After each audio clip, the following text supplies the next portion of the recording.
Now, here's the big story we should have led with. Exactly right.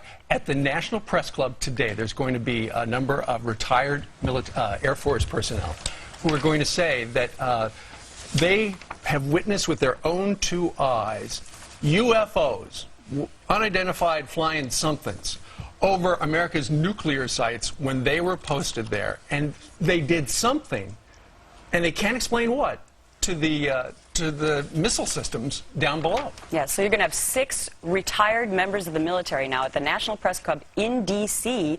They're going to say these incidents go back to 1967, 1980. Now, they don't have any recent episodes. That could be because these gentlemen have all been retired for some time, so they haven't been in the loop. But they all say the same thing, that when they noticed these situations happening, they were all told, you cannot say anything about this. But here's my question, guys. Why would aliens only be interested in our nuclear facilities? Because they know... Energy?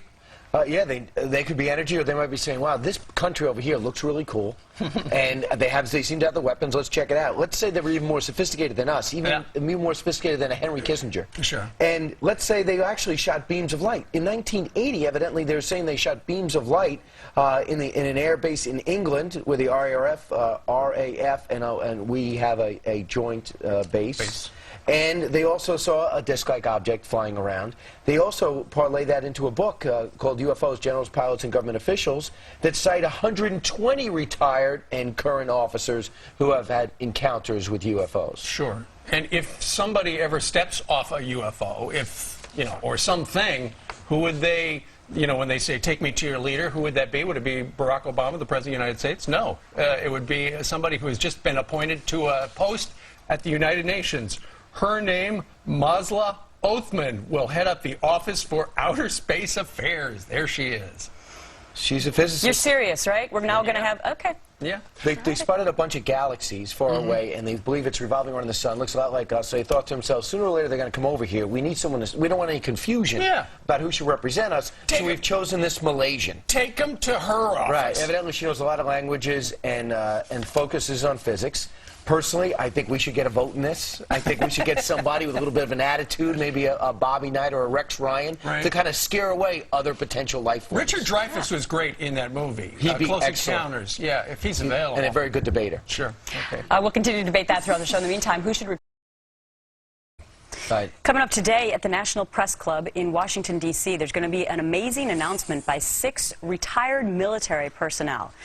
What are they going to talk about? No, not military strategies about war. They say that they are going to confirm that they have seen UFOs throughout their careers, dating all the way back to 1967, and that they believe that these UFO craft, and whomever's inside of them, was tampering with nuclear sites that we have across the United States of America. There are 6 retired military personnel who are going to stand up there and say, we were told never to talk about this, but now we are. And in fact, a couple of them have written some books and stuff like that. And we were reading, in the stuff we've seen so far about the testimony they've given and stories they've told, there's this one guy who said that he was in a bunker at, I think, a Minuteman site, and apparently some 30 to 50 foot wide disc was above one of these nuke missile sites. And, they were given the order, hey, protect, protect. And so suddenly the bells are ringing and stuff like that. And for some reason, the missile started malfunctioning. It never went off, obviously. But they think that for some reason, these discs from wherever have been tampering with our nukes. Dwayne Aronson, Bruce Fenstermacher, Robert Jamerson, Patrick McDonough, Jerry Nelson, Bob Salas. All officers, all are saying the same story about different incidents. Some served at different times. So there's a book out there that has over 100 officers who claim the same thing. So this intelligence life, if this is indeed the case, and if there is the case, we'll lead with it tomorrow. They have identified us as the place to be, which is good for us. Well, the United Nations knows that they're going to be doing this press conference today because now they're going to appoint a Earth contact ambassador for those aliens. Her name is Masla Othman, and she's going to be known as the leader of the Office for Outer Space Affairs. This is great. Seriously, UNUSA. This woman is now saying, look, we should be prepared for any of these encounters, and so now the United Nations is going to be funding this. If I, for one, just hope whoever encounters us friendly. Just wants to talk. But Masla is the perfect person for this because she's a scientist.